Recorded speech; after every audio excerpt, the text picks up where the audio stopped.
Bismillahirrahmanirrahim. Assalamualaikum warahmatullahi wabarakatuh.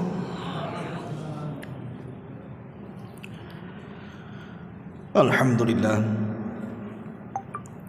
wassalatu wassalamu ala rasulillah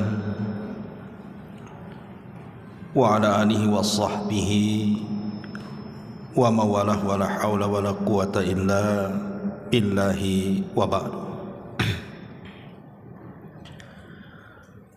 Alhamdulillah, segala puja dan pujiannya milik Allah subhanahu wa ta'ala. Salawat dan juga salam kita hadiahkan kepada Rasul kita Nabi besar Muhammad sallallahu alaihi wa ala alihi wasallam. Pembahasan di malam hari ini kita akan membahas tentang 10 manusia atau 10 kelompok yang akan mendapatkan kedudukan terbaik di sisi Allah subhanahu wa ta'ala. Siapa mereka? Inilah yang kita akan bahas di malam hari ini. Tidak memperpanjang muqaddimah karena pembahasannya juga cukup panjang. Langsung saja yang pertama, disebutkan dalam sebuah hadis dari Abdullah ibn Busrin al-Aslami radhiyallahu anhu, dan hadis ini dikeluarkan Imam Tirmidzi dan juga Ahmad dan juga yang lainnya. Nabi SAW bersabda, khairukum man tala umruhu wa hasuna amaluhu. Sebaik-baik di antara kalian di sisi Allah subhanahu wa ta'ala adalah orang yang usianya dipanjangkan dan dia bisa memperbaiki amalnya. Hadis yang senada juga dikemukakan oleh Abi Hurairah radhiyallahu an, dia mendengar Nabi sallallahu alaihi wasallam bersabda, ala unabbiukum bi khiyarikum, maukah ku kabarkan kepada kalian manusia terbaik di antara kalian? Qalu, para sahabat mengatakan, bala ya Rasulullah, tentu wahai Rasul. Maka Nabi SAW mengatakan, khiyarukum atwalukum a'mara wa ahsanukum a'mala. Sebaik-baik orang di antara kalian di sisi Allah adalah orang yang panjang umurnya dan dia bisa memperbaiki amalnya.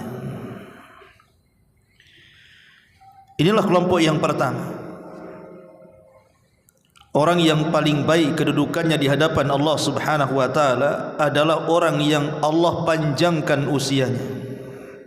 Tapi panjangnya usia dia gunakan untuk beramal saleh. Dahulu di zaman Nabi SAW ada seorang sahabat namanya Talhah ibn Ubaidillah radhiyallahu anhu. Satu malam Talha ini tidur. Kemudian dalam tidurnya dia bermimpi. Dalam mimpinya dia melihat ada 2 orang bersaudara. 2 orang yang bersaudara ini dua-duanya rajin beramal saleh. Tetapi yang satu dari keduanya dilebihkan dengan jihadnya. Kemudian dia pun berperang dan berakhir dengan mati syahid. Adapun saudaranya masih hidup sampai mendapatkan 1 tahun setelahnya. Setelah kematian saudaranya yang mati syahid, dia pun masih diberikan umur oleh Allah 1 tahun setelahnya, sampai mendapatkan bulan Ramadan. Kemudian Allah wafatkan setelahnya. Tiba-tiba kemudian orang yang mati syahid ini hendak masuk ke dalam sorga duluan, tapi dicegat. Justru kemudian saudaranya yang bukan mati syahid tetapi diberikan usia 1 tahun setelahnya, tiba-tiba dia pula yang masuk sorga duluan dan saudaranya baru belakangan. Talha ibn Ubaidillah kemudian terbangun. Kemudian dia bercerita mimpinya kepada para sahabat, sampai heboh di antara para sahabat. Akhirnya kemudian perkara ini sampai kepada Nabi SAW. Kok bisa orang yang mati syahid dibelakangkan masuk sorga dibandingkan saudaranya yang tidak mati syahid? Maka setelah sampai perkara ini kepada Nabi SAW, maka Nabi SAW mengatakan di hadapan para sahabat, kenapa kalian heran? Wa qad shalla kadza wa kadza sajdatan fa shama Ramadan. Boleh jadi setelah kemudian saudara yang mati syahid itu meninggal, orang ini ada kesempatan 1 tahun masih hidup. Selama 1 tahun dia gunakan untuk memperbanyak salat, kemudian puasa sampai mendapatkan Ramadan. Boleh jadi di bulan Ramadan dia mendapatkan Lailatul Qadar. Makanya para sahabat mengatakan, qalu bala ya Rasul, tentu wahai Rasul. Maka Rasul mengatakan, falamma bainahuma ab'ad mimma bainas sama'i wal ardi. Ya tentu jarak keduanya tentu antara langit dan bumi. Dari sini lihat kata para ulama, orang yang diberikan usia lebih, dia punya kesempatan untuk banyak beribadah. Padahal kan orang yang mati syahid itu kan masuk surga tanpa hisab. Tetapi saudaranya walaupun tidak mati syahid, tapi Allah berikan usia 1 tahun setelahnya, dia gunakan untuk beribadah, salat, puasa dan begitu seterusnya sampai mendapatkan Ramadan. Dengan itulah maka lihat bagaimana usia yang panjang itu, kalau baik amalnya maka dia menjadi manusia terbaik di sisi Allah Subhanahu wa taala. Makanya ketika Abbas ibn Abdul Muttalib sedang sakit, nampaknya sakitnya menurut Abbas ini sudah hampir menjelang kematiannya, sehingga kemudian dia berangan-angan ingin mati karena tidak tahan. Maka Nabi SAW menasihati Abbas dan mengatakan, la yatamanna ahadakumul maut. Tidak boleh seseorang itu bercita-cita ingin mati. Kenapa demikian? Fa imma muhsinan fala allahu an yazdada khairan wa imma musian fala allahu an yasta'tiba. Dalam riwayat Bukhari dijelaskan, karena boleh jadi kalau sakitnya disembuhkan dan dia orang baik, maka dengan diberikan usia panjang itulah dia bisa menambah ketaatannya kepada Allah. Tapi kalau dia orang jahat kemudian disembuhkan dari penyakitnya, adalah kesempatan untuk bertobat.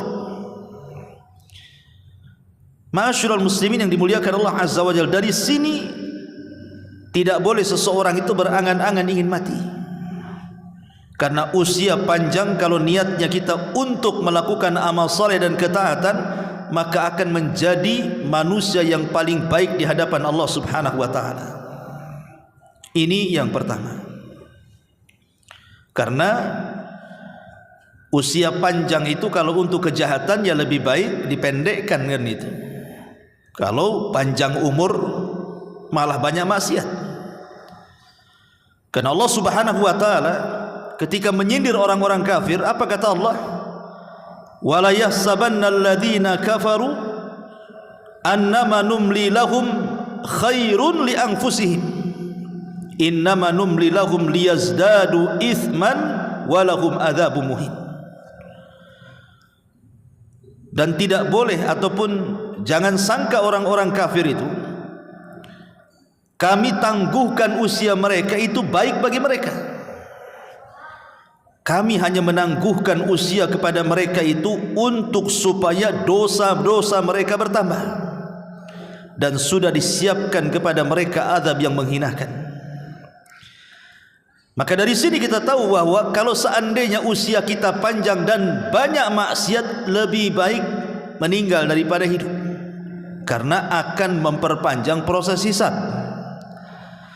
Tapi kalau seandainya umur panjang kita gunakan untuk bertobat, beramal saleh dan begitu seterusnya, maka dengan usia inilah kita akan berkah. Karena dikatakan oleh seorang alim, Al-Imam At-Tayyibi rahimahullahu ta'ala, yang dinukilkan Al-Hafidh Ibn Hajar dalam kitabnya Fathul Bari, apa kata beliau?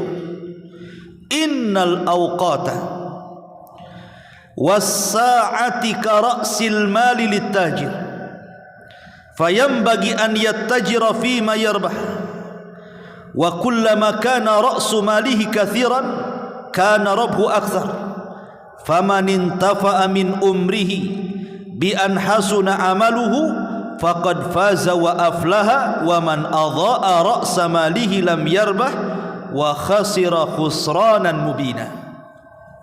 Apa kata Imam At-Tayyibi rahimahullahu ta'ala? Mengatakan, sesungguhnya waktu-waktu yang berjalan kepada kita ini itu sama dengan modal bagi seorang pedagang. Waktu itu sama dengan modal bagi seorang pedagang. Maka sudah selayaknya seorang pedagang harus memanfaatkan modalnya supaya dia banyak untungnya. Maka setiap kemudian dia banyak untungnya, maka harta yang dimilikinya akan lebih banyak. Maka begitu juga waktu-waktu dalam umur seseorang. Kalau seandainya umur itu digunakan untuk beramal saleh, otomatis akan dapat pahala banyak. Ketika dia dapat pahala banyak, maka faqad faza wa aflaha, dia akan beruntung dan sukses. Wa man adha'a ra'sa malihi, barang siapa yang kemudian menghambur-hamburkan modalnya dan dia tidak mendapatkan keuntungan, maka dia sudah jelas kerugiannya dengan kerugian yang nyata. Ma'asyiral muslimin yang dimuliakan Allah Subhanahu wa taala, ini yang pertama. Yang kedua, disebutkan dalam hadis Utsman ibn Affan radhiyallahu anhu yang dikeluarkan Imam Bukhari. Nabi sallallahu alaihi wasallam bersabda, khairukum man ta'allama al-Qur'an wa 'allamahu. Orang yang terbaik di antara kalian di sisi Allah Subhanahu wa taala adalah orang yang belajar Al-Qur'an dan berusaha mengajarkan Al-Qur'an. Belajar Al-Qur'an dari orang lain dan mengajarkan Al-Qur'an kepada orang lain. Ini yang kedua. Manusia yang paling baik adalah yang belajar Quran dari orang lain, kemudian mengajarkan Al-Quran kepada orang lain. Ma'asyiral muslimin yang dimuliakan Allah Azza wa Jalla, Al-Quran ini memiliki keagungan yang luar biasa, ikhwan, karena bisa mengangkat derajat kita. Makanya Nabi SAW sangat berhajat kepada kita supaya kita sering membaca Quran. Dalam sebuah hadis dari Abi Dzar Al-Ghifari radhiyallahu anhu dari Nabi SAW. Jadi Abi Dzar ini minta dinasihati, kira-kira apa yang harus aku lakukan? Maka Nabi SAW mengatakan, alaika bitilawatil Quran, fa innahu nurun laka fil ardi wa dukhrun laka fis sama. Saya anjurkan kepadamu, hai Abu Dzar, kata Rasul, perbanyaklah baca Quran, karena Al-Quran itu akan menjadi cahayamu di bumi dan akan menjadi simpananmu di langit. Bahkan disebutkan dalam sebuah hadis dari Abdullah ibn Umar radhiyallahu anhu secara marfu kepada Nabi SAW yang dikeluarkan Imam Abi Dawud dan Tirmidzi, nanti di sorga orang-orang yang gemar membaca Al-Quran di dunia itu akan dikumpulkan. Kemudian dikatakan, yuqalu li sahibil Quran, akan dikatakan kepada orang-orang yang cinta dengan Quran, Iqra, baca, wartaq, naiklah. Allah akan berikan sayap di bahu-bahunya, kemudian disuruh terbang ke langit. Warattil, kemudian baca secara tartil, kama kunta turattil fid dunya, sebagaimana engkau tartilkan bacaanmu di dunia. Fa inna manzilataka inda akhiri ayatin taqrauha, karena kedudukanmu di sorga kelak itu ditentukan dengan akhir ayat yang kau baca di dunia. Dari sini kata para ulama, lihat bagaimana Allah Subhanahu wa taala mengangkat derajat para penghafal Quran, para pencinta Al-Quran, sehingga derajat mereka ditinggikan setinggi-tingginya oleh Allah Subhanahu wa taala di sorga. Makanya jangankan lagi cerita sorga, orang-orang yang suka membaca Al-Quran itu akan ditinggikan derajatnya di dunia, di kuburannya, dan di akhiratnya. Adapun di dunia, Nabi SAW mengatakan dalam hadis Abi Mas'ud radhiyallahu an, apa kata Rasul? Ya ummu al-qaum aqra'uhum li kitabillah. Yang berhak menjadi imam dalam solat adalah orang yang paling aqra' terhadap Al-Quran. Apa aqra' di sini? Banyak hafalannya, bagus bacaannya, kemudian bagus suaranya, maka orang ini harus dikedepankan jadi imam, karena orang ini berhak menjadi imam. Ini di dunia Allah Subhanahu wa taala berikan kedudukan bahwa orang yang seperti ini berhak menjadi imam. Adapun dalam kuburan, dijelaskan dalam hadis Jabir bin Abdullah radhiyallahu anhu yang dikeluarkan Imam Bukhari. Nabi SAW ketika menguburkan para syuhada, apa kata Nabi SAW? Ayyuhum akthar akhdan lil Quran. Siapa di antara para syuhada ini yang paling banyak hafalan Qurannya? Maka kemudian para sahabat mengisyaratkan kepada Fulan ibn Fulan. Maka Rasul mengatakan, dahulukan dia masuk ke dalam kuburan sebelum yang lainnya. Lihat bagaimana Rasul mendahulukan para penghafal Quran masuk ke liang lahat dibandingkan yang lainnya. Adapun di akhirat, tadi hadis yang kita baca, kelak di sorga para pembaca Quran itu di dunia akan diangkat derajatnya sampai ke derajat yang paling tinggi di sorga. Dan ini menunjukkan bahwa Al-Quran itu bukan hanya bermanfaat di dunia, tetapi juga bermanfaat sampai ke kuburan dan sampai kepada sorga. Oleh karena itulah maka jangan pernah malas membaca Al-Quran. Apalagi secara umum memang pahala membaca Quran itu satu huruf mendapatkan 10 kebaikan. Kalau setiap hari kita baca Al-Fatihah saja, ada berapa huruf itu kebaikan yang kita dapat? Apalagi kalau satu lembar, 2 lembar, apalagi sampai dihatamkan dalam sekian hari, tentu pahalanya jauh lebih banyak lagi. Kemudian yang ketiga adalah hadis yang dikeluarkan oleh Imam Al-Bukhari, di mana Nabi SAW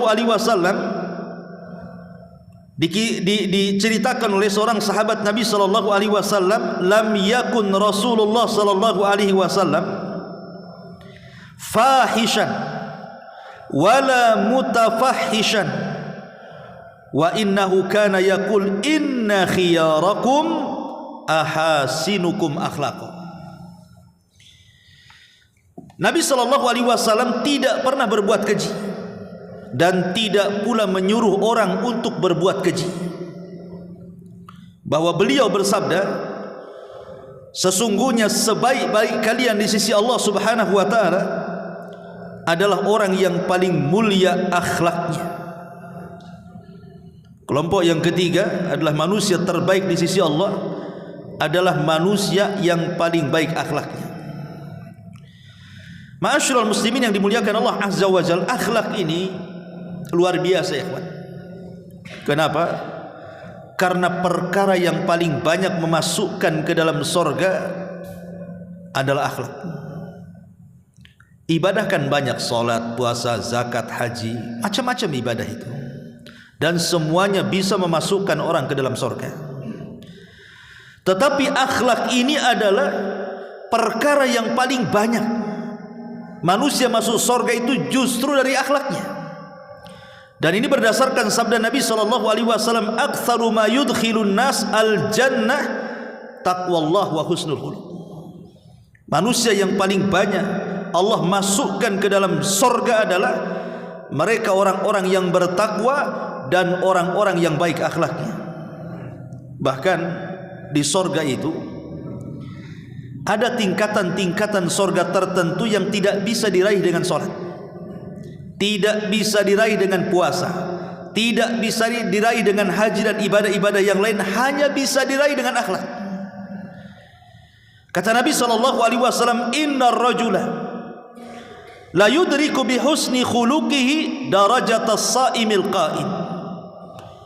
Sesungguhnya seseorang itu mampu mendapatkan dengan kebaikan akhlaknya derajat orang-orang yang berpuasa ataupun orang-orang yang salat. Maksudnya salat malam. Artinya orang-orang yang berakhlak itu bisa menandingi orang-orang yang rajin salat sunnah dan orang-orang yang rajin qiyamul lail. Bahkan Nabi SAW mengatakan termasuk kesempurnaan iman adalah ahasinuhum akhlaqa, orang yang paling baik akhlaknya. Ma'asyiral muslimin yang dimuliakan Allah Azza wa Jalla, lalu seperti apa akhlak itu? Ulama mengatakan akhlak itu ada di 6 perkara. Kalau ada kita di 6 perkara ini, berarti kita berakhlak. Yang pertama, an yakunal insan katsiral haya qalilal adza. Pertama, banyak malunya dan sedikitnya dia menyakiti orang. Ini pertama, banyak malu dan sedikit menyakiti orang. Yang kedua, katsirus salahi saduqul lisani qalilul kalami. Suka memperbaiki orang, mengislah. Kemudian lisannya senantiasa jujur dan sedikit bicara. Kemudian yang ketiga, kathirul amali qaliluz zalali qalilul fuduli. Banyak beramal, sedikit kesalahannya dan sedikit fudulnya. Fudul itu artinya berlebihan, entah berlebihan makan, berlebihan minum, berlebihan tidur, berlebihan bicara, dan begitu seterusnya. Kemudian yang keempat, barran wasulan waquran saburan syakuran radiyan haliman rafiqan afifan syafiqan. Barran, orangnya berbuat baik kepada orang tua. Wasulan, suka menyambung silaturahim. Saburan, orangnya sabar. Syakuran, suka bersyukur. Radiyan, ridha dengan pemberian Allah. Haliman, lembut. Rafiqan, halus. Afifan, menjaga kehormatan. Syafiqan, dan menyebar kasih sayang. Ini yang keempat. Yang kelima, la la'anan wala sabbaban wala nammaman wala mughtaban wala ajulan wala haqudan wala bakhilan wala hasuda. Yang kelima, tidak suka melaknat, tidak suka mencela, tidak suka mengadu domba, tidak suka menggibah, tidak terburu-buru, tidak pendengki, tidak bakhil, dan tidak suka hasad dengan orang. Ini yang kelima. Dan yang terakhir, basyashan hasyashan yuhibbu fillah wa yarda fillah wa yaghdabu fillah.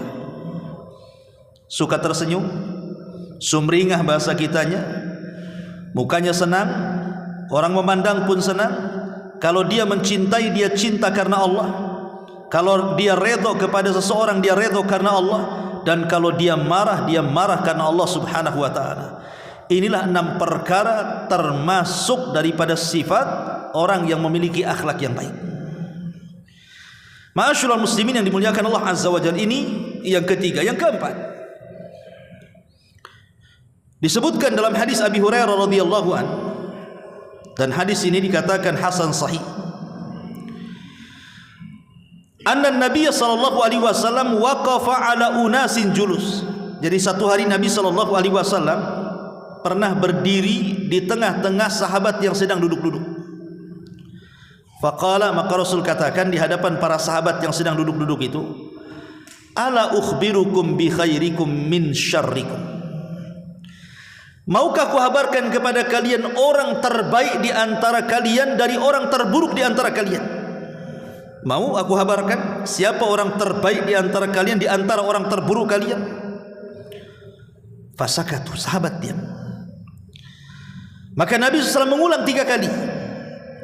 Faqala rajulun, tiba-tiba ada seorang laki-laki berdiri dan mengatakan, bala ya Rasulullah, akhbirna bi khairina min syarrina. Rasul, habarkan kepada kami siapa orang yang terbaik di antara kami dari yang terburuk di antara kami.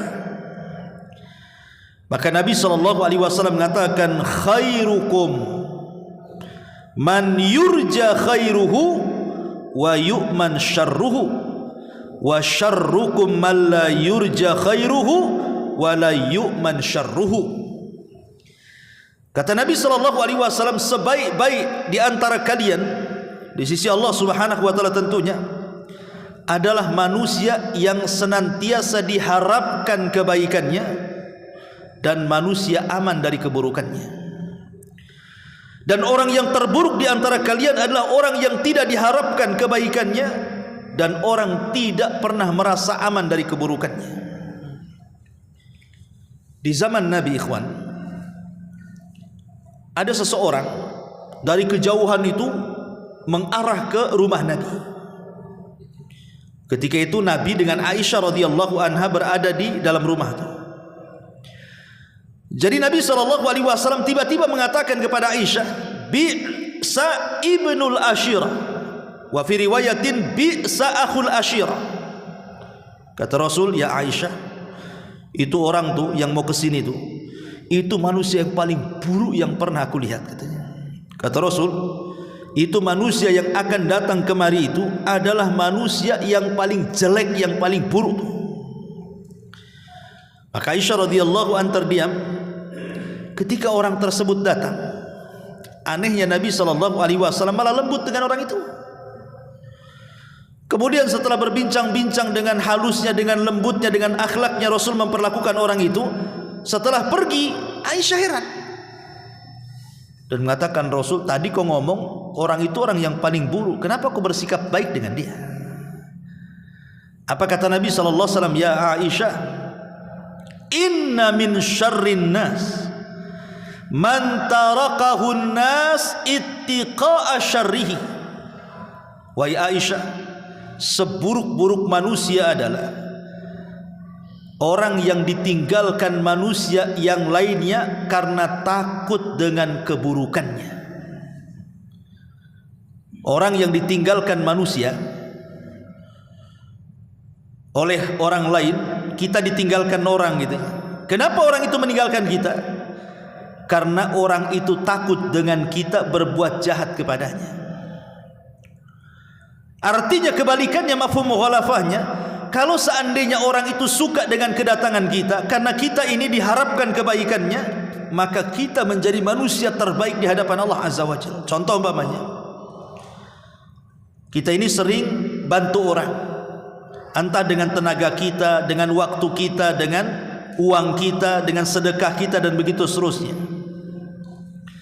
Secara otomatis orang-orang yang dibantu itu mereka mengharap kedatangan kita. Ketika mereka susah, mereka selalu mengharap dalam otaknya, kapanlah dia datang bantu saya. Kalau saya ngomong kayaknya segan sudah banyak bantu. Maka orang yang diharapkan kebaikannya orang lain yang seperti ini adalah, kata Rasul, khairukum, kalian sebaik-baik manusia di hadapan Allah Subhanahu wa taala. Karena sebaliknya, kata Nabi, orang yang paling buruk adalah orang yang manusia ditinggalkan orang lain karena takut keburukannya. Lalu kenapa Nabi SAW berbuat baik kepada orang yang dikatakan dia orang paling buruk di hadapan Aisyah? Karena Rasul SAW berbuat baik itu supaya dia jangan berbuat jahat. Makanya kita berbuat baik sama dia. Sebab orang jahat kalau dijahati makin jahat kan. Tapi orang jahat kalau kita baikin, mudah-mudahan kejahatannya tidak sampai kepada kita.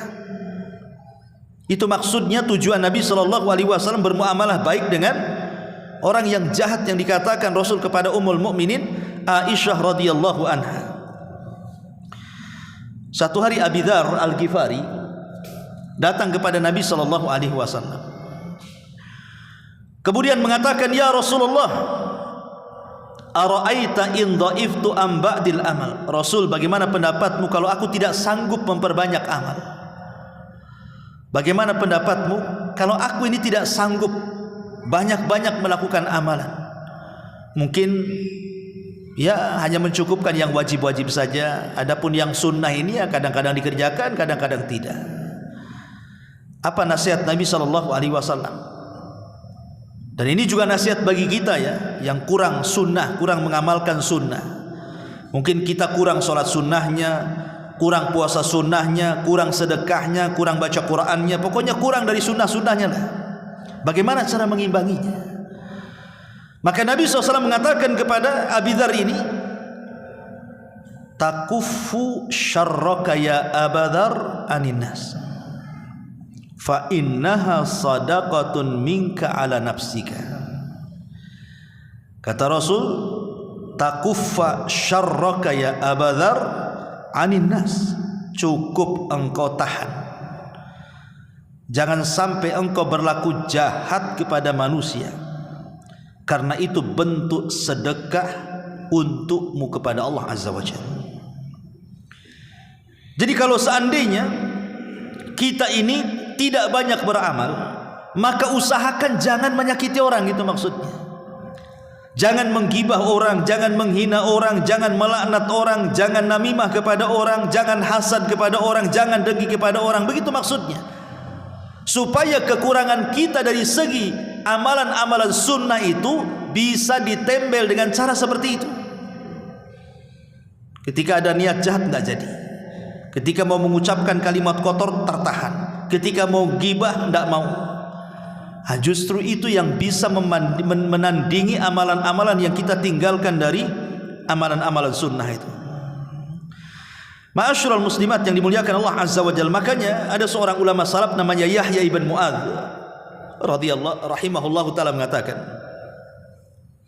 "Liyakun hadzal mu'min minka thalathatan." Hendaklah seorang mukmin itu harus punya 3 akhlak. Hendaklah seorang mukmin harus punya 3 perkara dalam hidupnya. Pertama, illam tanfa'hu fala tadur, wa illam tafrahu fala tahummah, wa illam tamdahu fala tadhummahu. Kalau engkau tidak bisa memberikan manfaat kepada orang, jangan mencelakakan orang. Kalau engkau tidak bisa membahagiakan hati orang, jangan membuat dia bingung ataupun stres gara-gara kita. Dan kalau kita tidak bisa memuji orang, jangan pula kita mencela orang. Apa kata Yahya bin Mu'adz? Kalau engkau tidak bisa memberi manfaat kepada orang, jangan menyakiti. Kalau engkau tidak bisa membahagiakan, jangan buat sedih. Kalau engkau tidak bisa memuji, jangan mencela. Inilah akhlak seorang mukmin.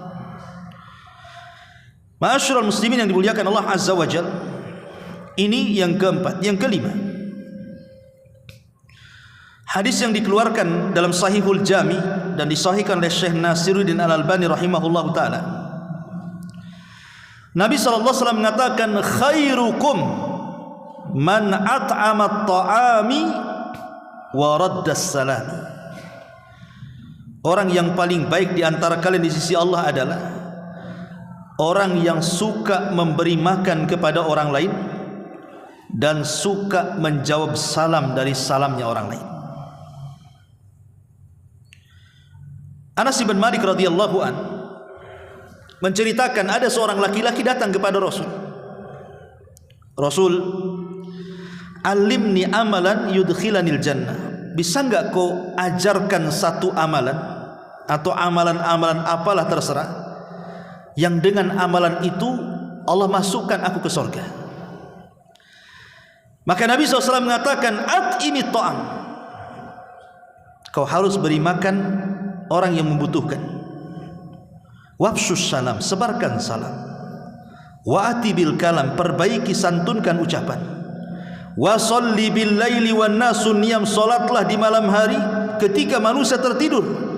Kata Rasul, tadkhulul jannata bis salam, maka engkau akan masuk surga dengan selamat.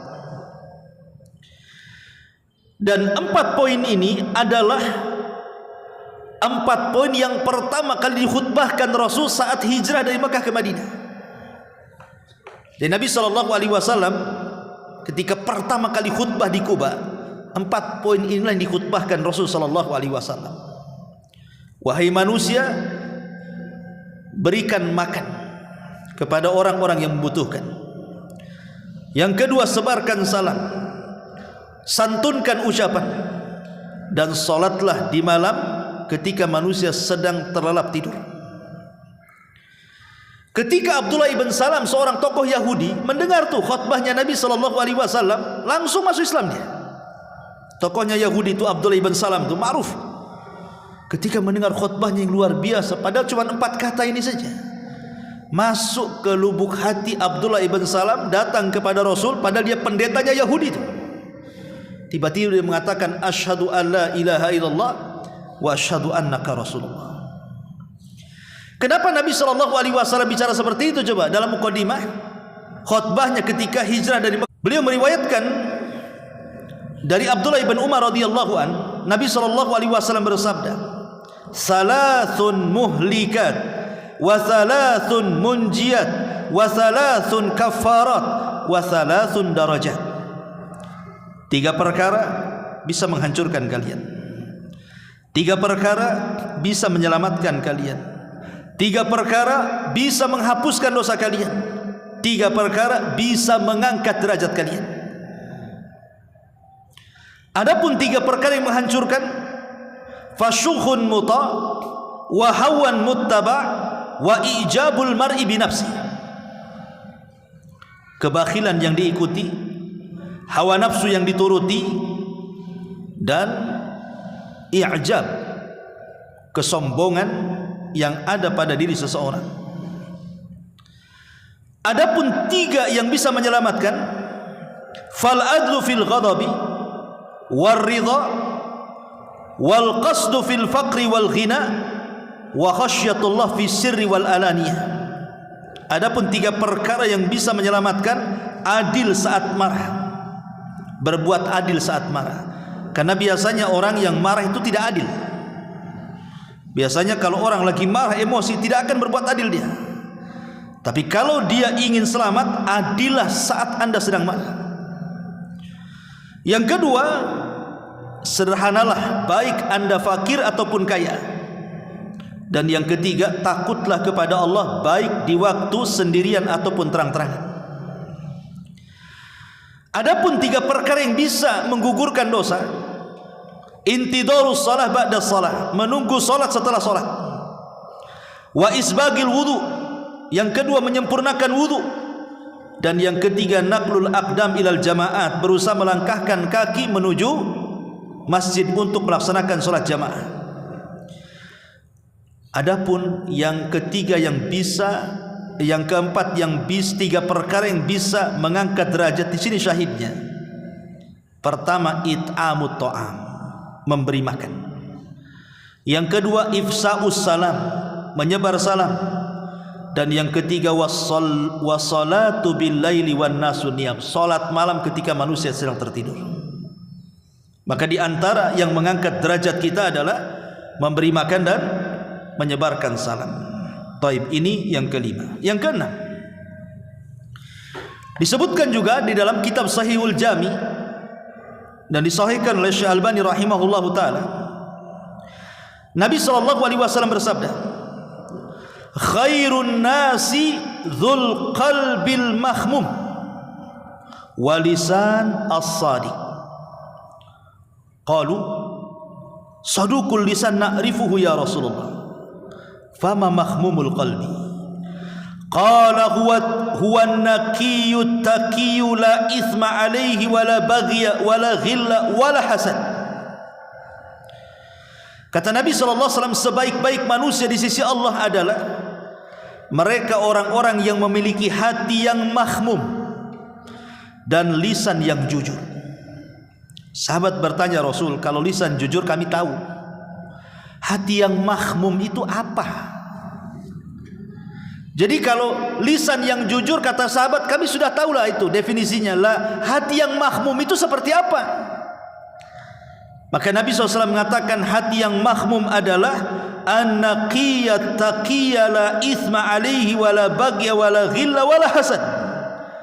Orang yang memiliki hati yang sangat bersih dan bertakwa kepada Allah, tidak ada dosa, tidak berbuat zalim, tidak ada kebencian, dan tidak ada hasad.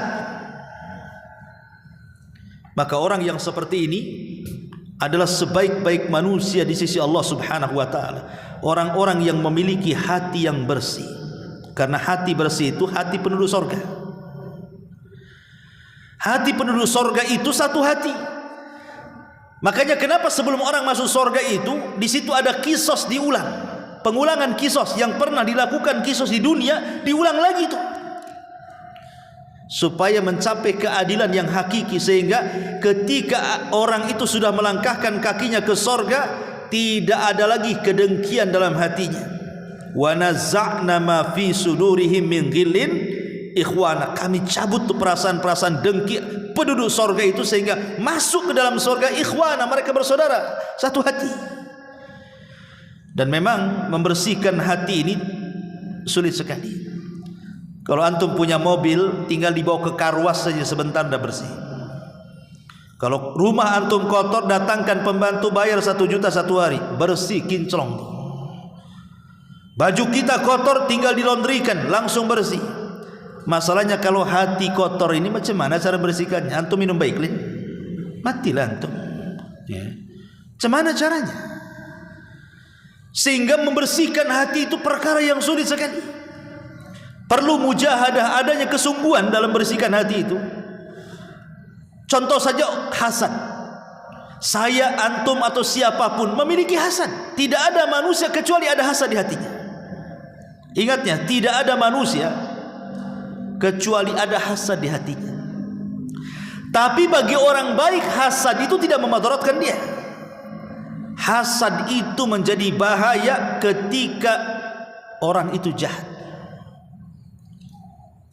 Kalau sekedar hasad saja, seseorang menginginkan seperti orang lain, itu kan hasad. Umpamanya kita lihat tetangga kita beli mobil, pengen juga punya mobil.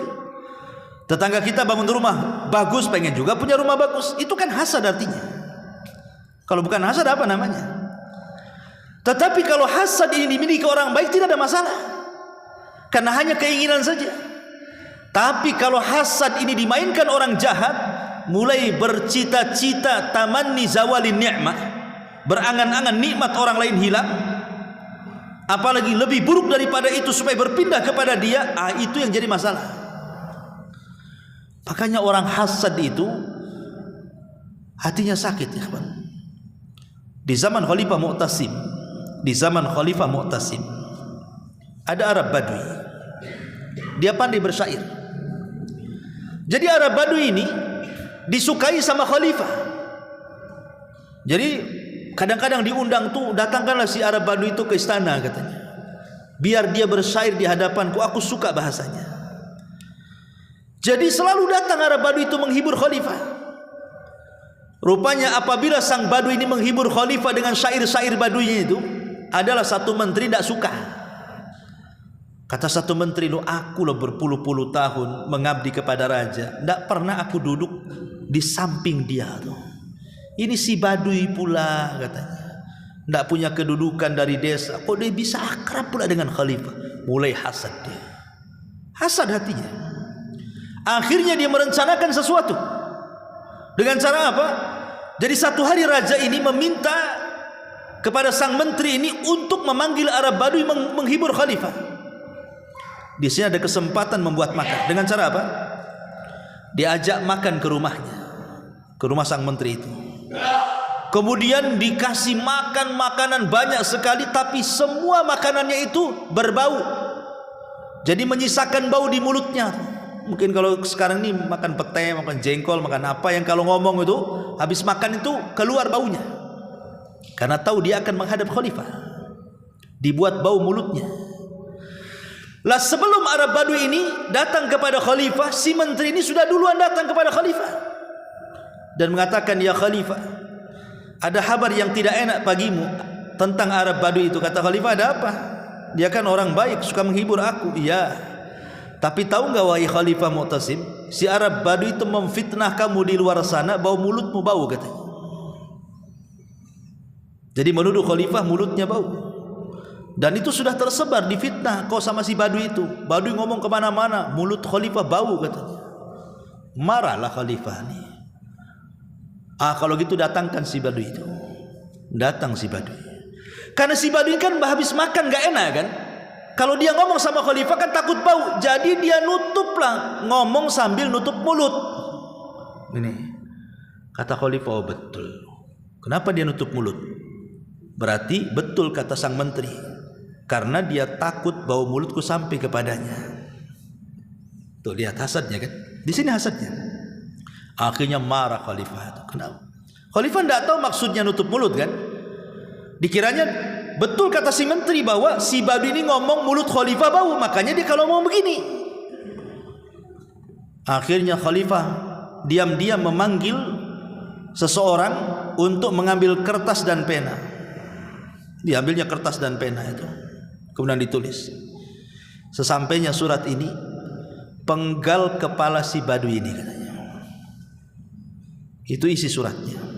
Si menteri dari kejauhan melihat khalifah memberikan kertas kepada si Badui karena sudah hasad. Apa ini, saya sudah bilang si Badui ini fitnah khalifah, kok sekarang dia dapat hadiah pula dari khalifah ini. Jangan-jangan kertas itu disuruh mengambil harta. Akhirnya kemudian setelah kemudian khalifah memberikan kertas kepada si Badui untuk diantarkan ke tukang jagal, berangkat sampai di pintu istana, kata si menteri, "Tunggu dulu kamu. Enak kali kau dapat hadiah," katanya. "Gimana kalau seandainya aku yang antar kertas itu," katanya. Kata si Badui, dengan senang hati, "Ambillah kertas ini." Nggak ada yang tahu isinya apa. Tahu-tahu dibawalah sama si menteri ke tukang jagal, dia pula yang dipenggal lehernya. Sang khalifah bingung, yang disuruh dipenggal si Badui, kenapa pula si menteri yang dipenggal? Jadi dipanggillah si Badui itu, suruh cerita, kenapa kau kasih kertas itu kepada si menteri? Maka si Badui cerita mulai dari awal, dia datang dijamu, kemudian nggak enak bau, makanya saya ngomong gini kan. Akhirnya khalifah baru tahu kelicikan sang menteri. Apa kata dia? Dia mengatakan, alangkah adilnya hasad itu katanya. Alangkah adilnya hasad itu. Hasad itu sudah berbuat adil katanya. Makanya ada istilah halakal hasid qoblal masud. Terkadang orang yang hasad itu lebih hancur dibandingkan orang yang dihasadi kan. Walaupun tak jarang orang yang dihasadi bisa hancur gara-gara hasad. Karena hasad ini bagian daripada sihir masalahnya. Lahir padanya penyakit ain. Makanya kita disuruh berlindung kepada hasad seperti berlindungnya kita kepada setan. Min syarri hasidin idza hasad. Itu contoh penyakit hati. Maka orang yang terbaik adalah orang yang hatinya bersih, bukan hanya dari hasad, dari semua penyakit hati. Kata Rasul, itulah sebaik-baik manusia di sisi Allah Subhanahu wa taala. Ini yang ke-6, yang ke-7. Disebutkan juga dalam Sahih Adabil Mufrad. Adabil Mufrad adalah karya Imam Bukhari selain daripada Sahih, kitab As-Sahih, Adabil Mufrad. Nabi SAW bersabda, "Khairul ashabi indallahi khairukum li sahibihi." Sebab kalau kita mencintai seutuhnya, sekali ada masalah, sakitnya itu dalam kali. Sebagaimana kita benci seutuhnya, mau berkawan itu sulit sekali. Makanya cintai sekedarnya, benci sekedarnya. Karena terkadang orang yang dicintai bisa benci, terkadang orang yang dibenci pula bisa kita cintai. Begitulah sederhana dalam bersikap itu maksudnya. Makanya kalau kita lihat para sahabat Nabi SAW yang tadinya hendak membunuh Rasul, tiba-tiba menjadi sahabat Rasul. Contoh Zubair ibn Mut'im radhiyallahu anhu. Itu sudah bermaksud membunuh Nabi dari Mekah itu, dia sudah titipkan keluarganya. Kemudian dia bawa pedang dari Mekah berjalan ke Madinah. Sampai di kota Madinah pas waktu maghrib, itu kesempatan membunuh Nabi karena Rasul sedang sholat maghrib dan masjidnya gelap dan orang sholat tidak bersenjata, apalagi di kota Madinah. Dan tidak ada yang curiga dengan dia. Ketika dia menyelinap di samping masjid dan sudah ada kesempatan menghunus pedang menyerang Rasul, tiba-tiba Nabi SAW di sholat maghrib itu membaca surah Toha sampai kepada ayat am khuliqu min ghairi syai'in am humul khaliqun am khalaqus samawati wal ardi bal la yuqinun. Apa kata Jabir? Hatta kada qalbi an yatir, hampir-hampir hatiku terbang mendengar ayat itu. Setelah itu dia sarungkan pedangnya menunggu Rasul selesai sholat maghrib. Setelah sholat maghrib dia datang kepada Rasul dan mengatakan asyhadu an la ilaha illallah wa asyhadu annaka rasulullah. Ya Muhammad, dulu tidak ada manusia yang paling kubenci kecuali kamu, sekarang tidak ada manusia yang paling aku cintai kecuali kamu. Lihat, ma'asyiral muslimin yang dimuliakan Allah Azza wa Jalla.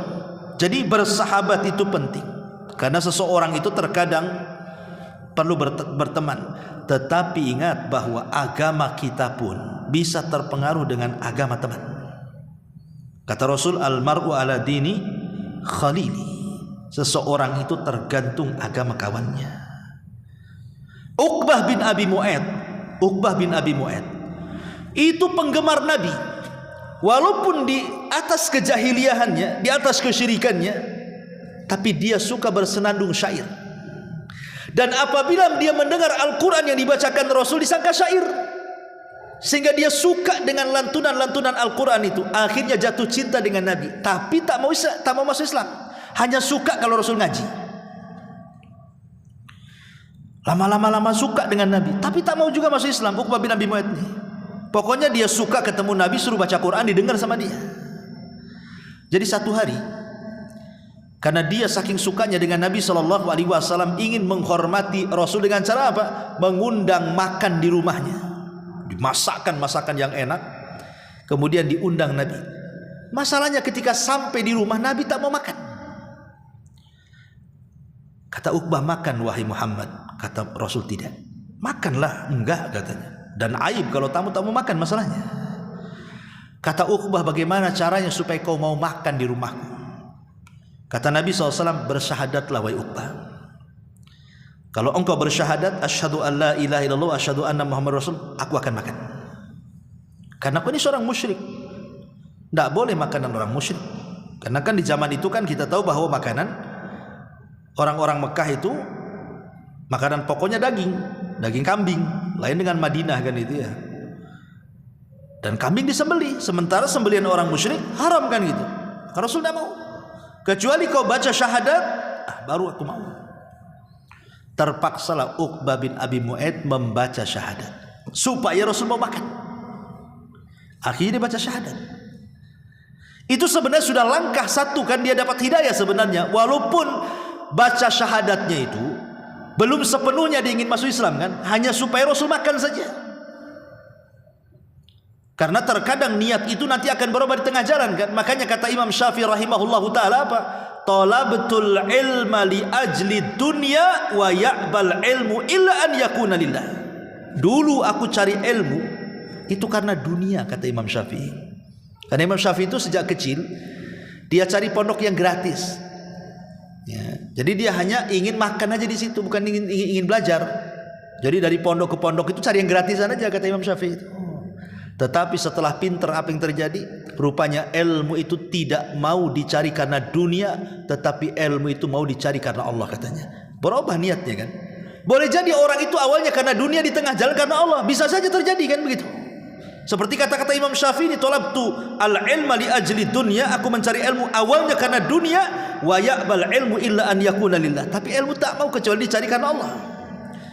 Jadi Uqbah bin Abi Mu'aid itu walaupun dia tidak ada niat masuk Islam, tapi dengan ucapan syahadat kan sudah selangkah dia masuk hidayah kan. Masalahnya Uqbah bin Abi Mu'aid ini CS-nya Umayyah bin Khalaf. Umayyah bin Khalaf ini tokoh keras kepada Nabi. Dia sekelas Abu Jahal, sekelas dengan Al-Walid, tokoh-tokoh Quraisy. Jadi Uqbah ini gengnya si Umayyah nih. Jadi si Umayyah ini dengar kawannya Uqbah ini mengucapkan 2 kalimat syahadat, dipanggil sama dia. Kata Umayyah, aku dengar kau membaca 2 kalimat syahadat, kau masuk kepada agama Muhammad ya. Kata Uqbah bin Abi Mu'ayyid, tidak. Iya, tidak. Saya mengucapkan itu supaya dia mau makan gitu saja kok. Katanya, supaya dia mau makan makanya saya bersahadat katanya. Oh tidak, kau sudah masuk ke agama Muhammad, berarti kau bukan geng kami lagi. Sudah gengnya Muhammad kau ini katanya. Kemudian kata Uqbah, kalau begini, kalau kau tidak percaya aku mengucapkan supaya dia biar makan saja, aku tidak ada niat masuk agamanya, kira-kira perbuatan apa yang harus kulakukan supaya kau percaya aku tidak masuk agama Muhammad? Kata Umayyah, baik, buktikan kepadaku kau harus menghina Muhammad di tengah manusia. Akhirnya satu hari Abu Jahal ini sesumbar di hadapan para pemuda Quraisy. Di situ ada Uqbah. Dia mengatakan, man wadha'a sala jazur, siapa yang bisa meletakkan sala jazur, kotoran unta yang masih berdarah itu, di pundak Muhammad yang sedang duduk nanti kalau dia sholat menghadap Ka'bah, letakkan sala jazur di atas pundaknya, maka falahu kada wa kada, dia akan mendapatkan ini dan itu. Wow, kesempatan Uqbah ini membuktikan kepada siapa? Umayyah. Dicarinya sala jazur itu, kotoran unta yang masih berdarah itu. Setelah dapat, betul-betul Rasul datang kemudian sholat depan Ka'bah. Disitulah kesempatan dia menghina Rasul untuk membuktikan kesetia kawanannya dengan Umayyah bin Khalaf. Na'udzubillah. Bayangkan, kadang-kadang kawan ini as-sahibus sahib, kata orang Arab itu, kawan itu bisa nyeret ya. Makanya hati-hati ya. Maka orang yang terbaik di sini yang nomor 7 adalah orang yang paling baik kepada temannya. Tentu teman yang baik yang bisa bermanfaat untuk kita ataupun berbuat baik kepada tetangganya. Kemudian yang nomor 8, sebuah hadis yang dikeluarkan Imam Bukhari pada nomor hadis ke-2305, Nabi SAW bersabda, khairukum ahsanukum qadha'an, sebaik-baik kalian adalah orang yang paling baik dalam mengembalikan amanah, entah hutang atau yang lainnya. Di zaman Nabi SAW ada seorang Arab Badui. Arab Badui ini pernah dipinjam untanya oleh Nabi SAW. Ketika sudah hampir sampai kepada waktunya, Rasul harus mengembalikan kan itu. Maka tiba-tiba dia datang kepada Nabi SAW dengan tidak sopannya berteriak-teriak. Ya Badui, mana ada akhlak. Tiba-tiba dia berteriak dan mengatakan, ya Muhammad, kembalikan janjimu kepadaku. Kembalikan janjimu kepadaku. Tapi Nabi SAW walaupun orang Badui itu kasar gitu ya, tidak ada sopan santunnya, Nabi SAW hanya bisa senyum. Tapi yang marah para sahabat, karena melihat kurang adabnya orang ini menghadap Nabi. Tapi Nabi SAW mengatakan kepada para sahabat, da'uhu fa inna li sahibil haqqi maqala. Apa kata Nabi SAW? Biarkan dia, karena bagi orang yang benar ucapannya wajib dipenuhi janjinya. Kemudian kata Nabi SAW, a'tuhu sinnan mithla sinnihi. Kata Rasul, berikan seekor anak unta sebagaimana dulu aku mengambil anak unta dia. Sahabat mengatakan, ya Rasul, tidak ada anak unta, yang ada unta besar. Kata Rasul, a'tuhu, tetap kasihkan dia. Kemudian Rasul mengatakan, fa inna min khiyarikum ahsanukum qadha'a. Karena orang yang paling baik di antara kalian di sisi Allah adalah yang terbaik di antara kalian ketika menunaikan janjinya. Jadi kalau seandainya saya berhutang sama antum, pamannya bulan depan janji, kemudian antum nagih saya, mana Ustaz? Antum kan sudah hutang sama saya, kapan mau bayar? Padahal belum sampai waktunya nih. Entah mungkin seminggu lagi, mungkin karena antum butuh lah istilahnya kan, terpaksa mau mengambil duluan, maka saya kasih lebih. Itu maksudnya ya. Pemanya hutang 1 juta, saya kasih 1.200.000. Tidak ada masalah. Justru ini manusia yang paling baik. Tapi jangan ada akad di awal, karena itu jadi riba masalahnya. Kalau akad di awal jadi riba. Dan orang yang meminjamkan uang itu bukan orang yang masyhur suka rentenir, tidak. Ya, maka melebihkan sesuatu supaya dia senang dan tanda terima kasih kepada dia tidak ada masalah.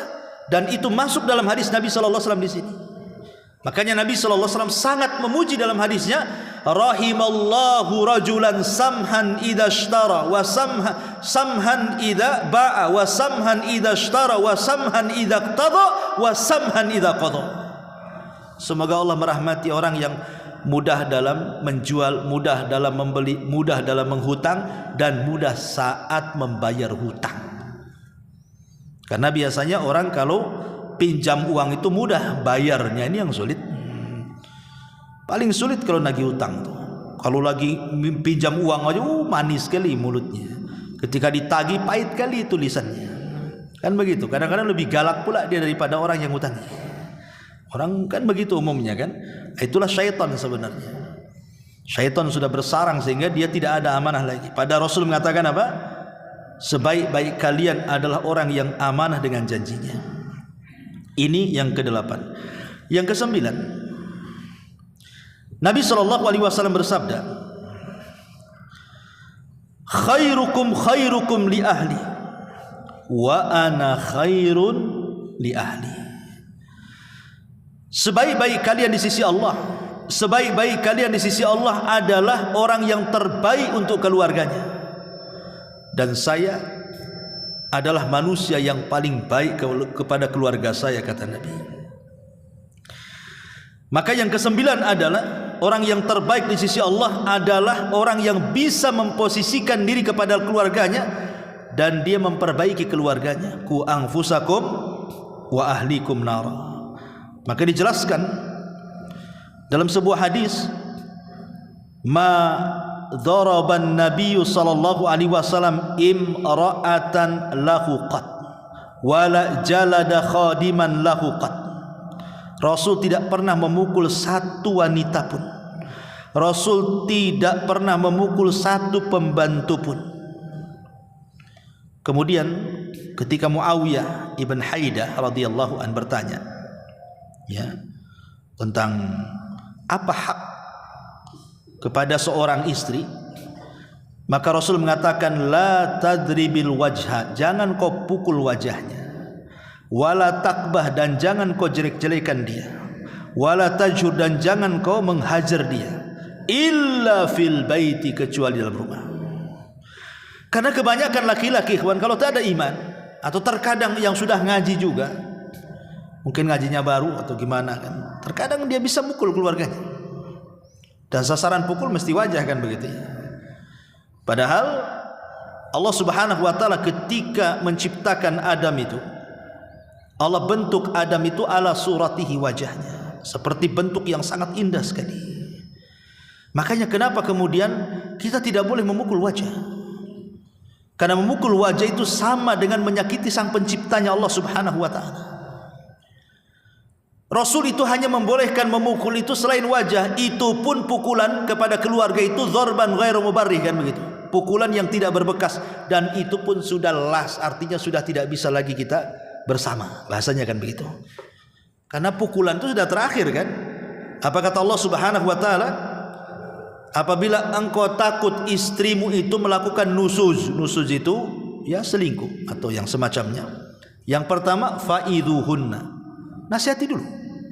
Kalau tidak bisa fahjuruhunna fil madhaji, baru kemudian pisah ranjang. Yang ketiga fadribuhun, jadi yang terakhir memukul itu. Makanya kenapa kemudian seseorang itu harus adil dalam keluarga kan? Apa kata Nabi SAW? La yafruqu mu'minun mu'minatan in kariha khuluqan radiyal akhar, kata Rasul.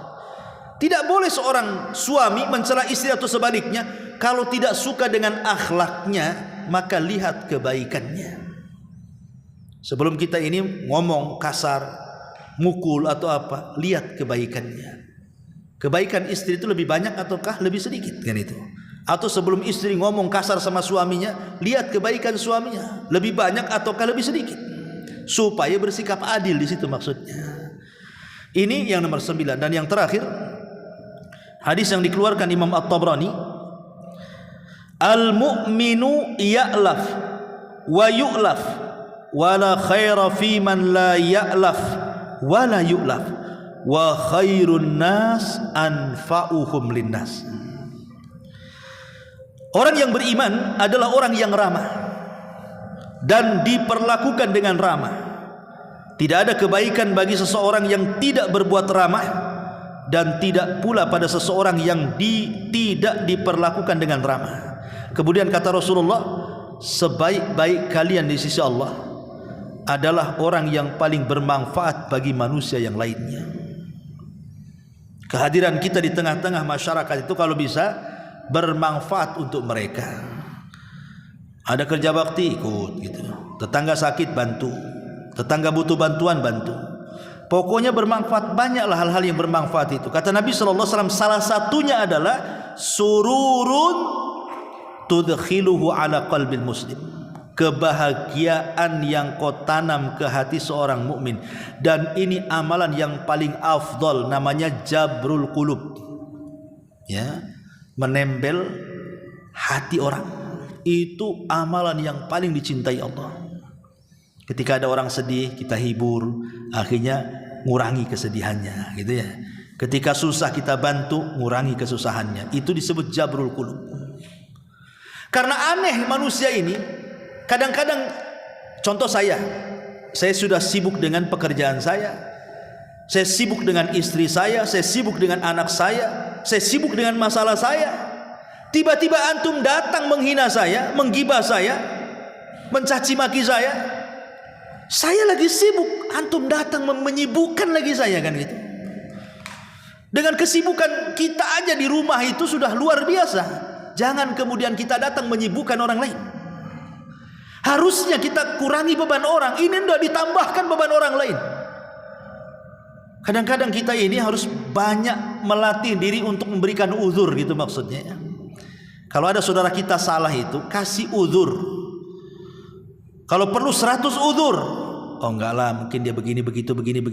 Supaya ketika memberikan uzur itu, supaya kita tidak langsung bersikap dengan sikap yang tidak baik. Nanti menyakiti orang. Gara-gara ucapan kita tadinya ke masjid, jadi tidak ke masjid. Siapa yang dosa? Orang ini hari-hari ke masjid. Gara-gara ucapan kita sama dia, akhirnya nggak ke masjid. Siapa yang dosa di sini? Kita jadinya, kan? Gara-gara kita dia nggak ke masjid, kan gitu ya, kan? Ma'asyiral muslimin yang dimuliakan Allah Azza wa Jalla. Maka yang terakhir adalah kata Nabi SAW, khairun nasi anfa'uhum linnas. Sebaik-baik manusia adalah yang bermanfaat bagi manusia yang lainnya. Rawahu Tabrani. Wallahu alam. Ini yang bisa sampaikan, mudah-mudahan manfaatnya. Subhanakallahumma bihamdika, asyhadu an la ilaha illa anta, astaghfiruka wa atubu ilaik. Allahu ta'ala alam. Assalamualaikum warahmatullahi wabarakatuh.